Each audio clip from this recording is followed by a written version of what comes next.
Welcome back to our problem solving strategy series. Today we're going to talk about principle of linear impulse and momentum.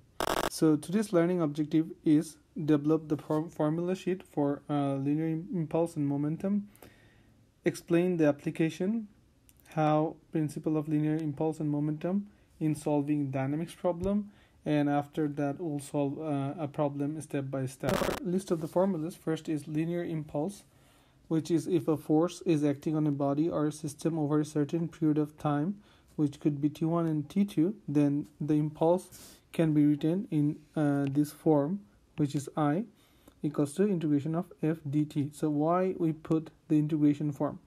If my force F is constant over time, so we don't have to use integration, we can just use F into T. But if F force is a function of time, which is in this case the force is changing over time, then we have to use integration. That's why we keep this equation in integral form. Next is our principle of linear impulse and momentum. If you want to know the theoretical part, we have a different video for this in the channel. Look for that video. But principle of linear impulse and momentum is the change is the momentum or initial momentum plus the impulse, which the impulse is causing the change of the velocity that leads to final velocity. So if there is a body moving in constant velocity of v1, so the momentum would be mv1, and if there is a impulse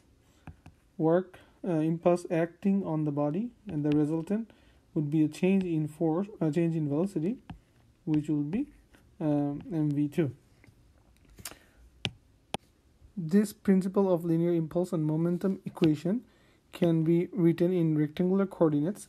Sometimes this is useful because this is only one equation. If I write in rectangular coordinates, for example, so if we write the principle of linear impulse and momentum in x and y coordinate system, we can also write it in a z coordinate that I did not write. But normally if you write in x and y coordinate system, you have two equations now to solve.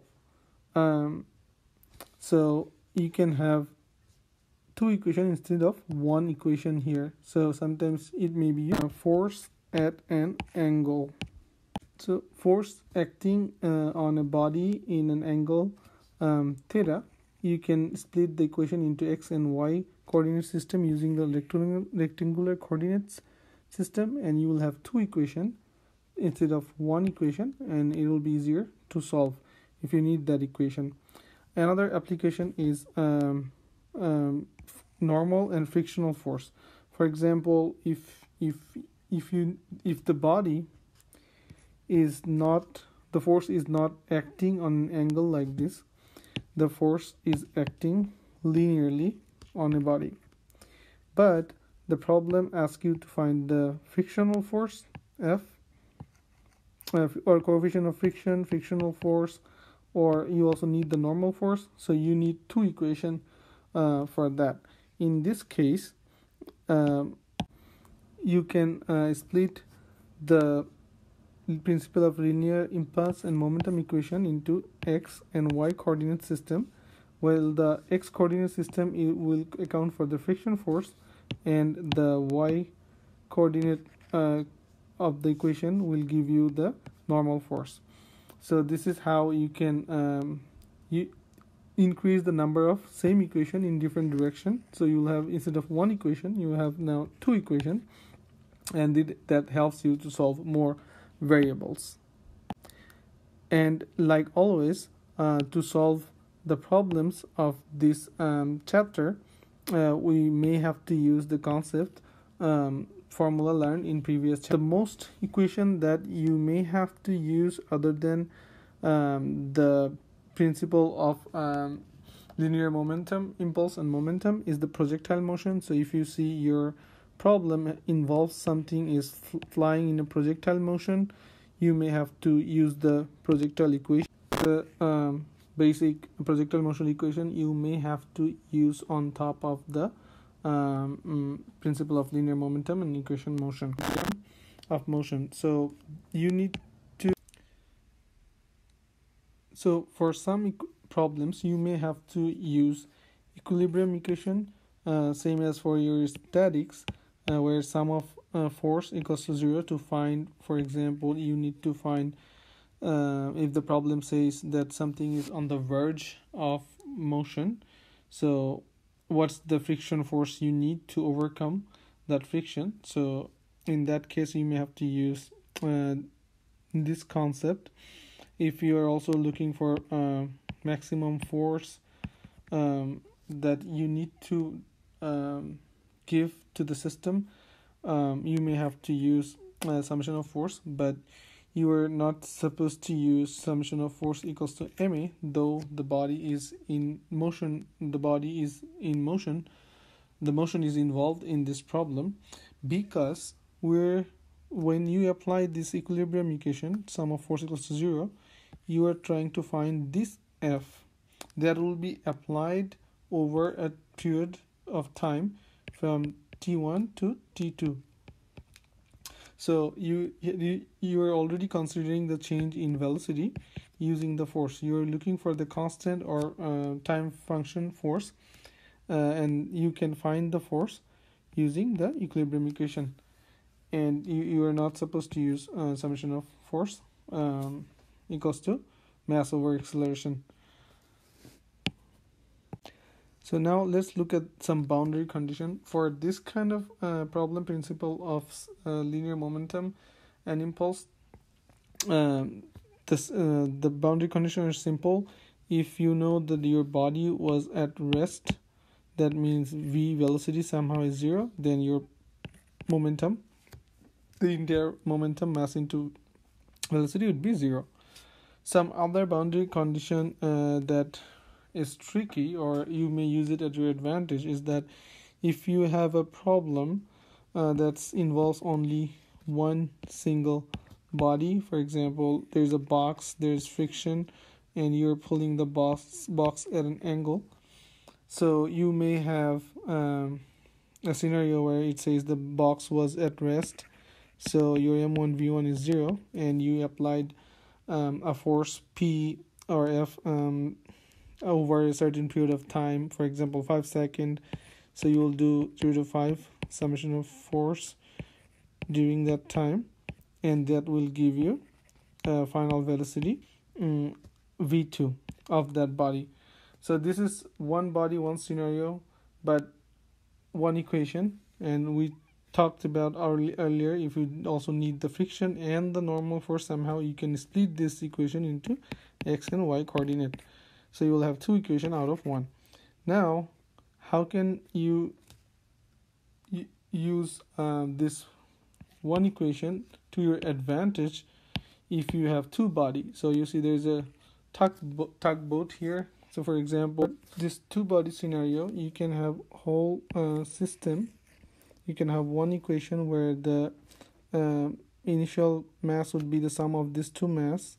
So m1 plus m2, mass of the barge and tugboat, and then the velocity, combined velocity of them, and then the impulse, and then the mass of combined mass, and then the final velocity of them. That's the normal system equation. But to solve more variables, for example, what is the tension on the cord, or what's the force applied by the tugboat, this kind of scenario, you can multiply. You can use this equation, principle of linear impulse and momentum, on the barge itself. So one equation for this, one equation for this, and one equation for entire system. So you can have equation for barge and also equation for tugboat. So you can apply the same principle for three different scenarios to have multiple equation, and the more equation, the more variable you can solve. So now we're going to talk about the application of this principle of linear momentum in linear impulse and momentum. To apply, we have to know that the problem must involve change in velocity, active force, over a certain period of time. So you need time, force, and velocity. Why? Because your equation involves velocity 1 to v2, that means change in velocity, and you have to have a force acting over a certain period of time. Without force and time, there is no impulse, so you do not have to use principle of impulse and momentum. So you need these three things. Next scenario could be mass is given. So your mass of the body is given, and 2-point velocity scenario, meaning the velocity of beginning is given, initial v1 is given, it's asking for v2. One example could be this block is at rest, so v1 is 0. It says the amount of force P is acted on the box for a certain period of time t. What is the final velocity? So 2-point velocity scenario, and there is a force over a certain period of time. So if you have this kind of scenario, you can always apply the principle of linear impulse and momentum. Another application scenario is that the change in velocity during a certain amount of time is given. Find force or impulse. For example, if you have a hockey ball and then you are using a hockey stick to hit the ball, so the problem says the velocity was at the beginning maybe at rest, and after a certain amount of time your velocity it become v2, for example x meter per second or so. So what's the impulse? So again, you can, if your mass would be given, so you can use the principle of linear impulse and momentum equation here, and you know this one, you know the final velocity, so you're looking for the impulse or the force. You can apply this formula for this kind of scenario. So now we're going to solve an problem using the basic concept and the boundary condition and the application that we have learned so far. So the problem says we have a balloon that is has a total mass of 400 kilogram, and the total balloon is moving upward at 5 meter per second. When at 5 meter per second, the balloon was at 10 meter height from the ground, and a sandbag was thrown at that velocity at 10 meter height from the balloon downward. So the bag was free falling and it hits the ground. The question asks, what would be the velocity of the balloon after a time the bag hit the ground? So the velocity of the total balloon was 5 meter per second. The person dropped a bag of 40 kilogram, so the balloon should go faster because now it's much more lighter. So what would be the final velocity of the balloon itself after the time when the bag was at the ground? So let's see how to approach this problem. First, we see that. So first, we're seeing that in this problem, velocity at a given condition is given. Velocity at a point is given. It's asking for its final velocity after a time t. So that validates our 2-point scenario, 2-point velocity scenario, and that involves a time. So that falls under our consideration. So we can use principle of linear impulse and momentum. The second point, we see that this problem involves change in velocity. So what is v and what is final? So there is a change, and it also involves time. So what would be the velocity after time t when the bag falls to the ground? So it involves time, and it also involves force, because there is a force that is pulling this balloon upward, and change in mass will increase the velocity. So there is also active force. So we see these two conditions validates our use of principle of linear impulse and momentum. So now we know that for this problem we can use principle of linear momentum. So first we have understood that we have to use the principle of linear momentum and impulse. So I will start with that. I don't know how to approach the problem. If it's my case, I will always start with this equation and I'll see what I'm looking for.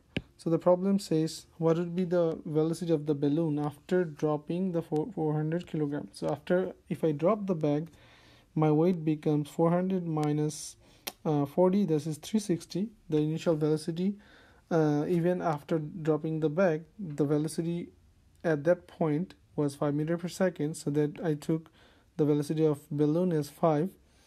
And what are the force acting on that moment? We're going to talk about this one in a while. What would be my final velocity? So this is the final velocity I'm looking for, and my still weight after I dropping the bag is still 360. So once I find that, now I see that I have two unknowns. I don't know the final velocity that I'm looking for. I also don't know what my time t is, and I also don't know what is the force that thrusting the balloon upward. So I need to look for more equation to solve this problem. So now I'll see, remember in our discussion we talked about that often if you may have to use kinetics problem, projectile equation. So I'm gonna use the same thing. Since this bag is falling from the balloon, how much time it will take to hit the ground, because this is the time we're looking for. So we're gonna use kinematics formula, which is del S equals to ut minus half gt square, projectile equation.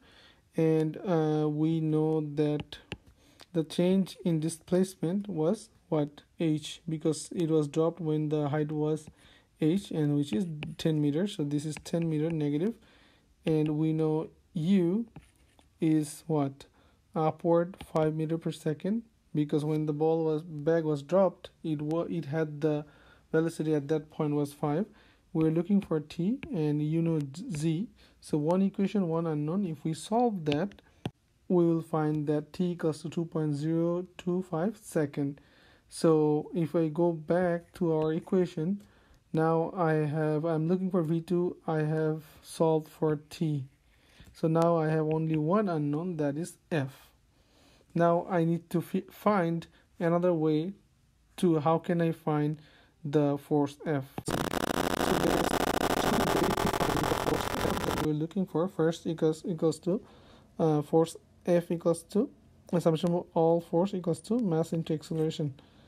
So since the body or the total balloon is moving in a constant velocity of 5 meters per second, so there is no acceleration, so it's 0. The force that is acting is the force that is pushing the balloon moving up, making the balloon moving upward, overcoming the gravity.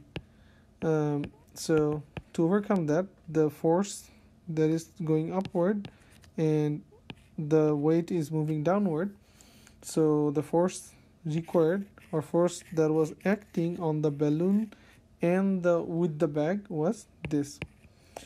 We can also find it in an easier way. It will make sense. So if we don't drop the bag, the balloon will keep moving at a constant velocity of 5 meters per second, right? Before dropping. So if we apply the principle of linear momentum and impulse, so I will have m1 v1. My change in force is the force that is applied to the balloon. I don't know, a certain amount of time, and the downward force would be the weight, the force of the balloon with the bag, and the same amount of time because they are together, and the final velocity.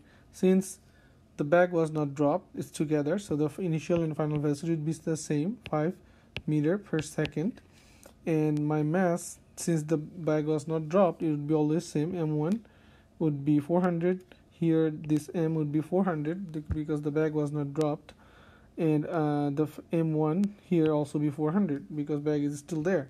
So finally this becomes 0, this becomes this and this becomes same, so they cancel out. I left with Ft minus mgt. With, if I take the T out from both sides, this equation also give me 3924 Newton. Now if we if we go back and look for our original equation, we had this, we did not know the F. Now we find out F just right now, and we know T, we also find that. So only unknown is V2. So if we plug F equals to 3924, and time for the bag to fall to hit the ground is 2.025. So only unknown is V2, and we'll get the V2, which is 7.21 meter per second. So what this problem means is that when the bag was dropped from the balloon, it took 2.025 seconds, and during that time the force that was acting on the balloon and the bag itself was 3924 Newton. When the bag was dropped, balloon is getting the same amount of force, but now it's lighter, so it will change its velocity to V2, and every second it will change. So what would be the velocity after 2.025 seconds?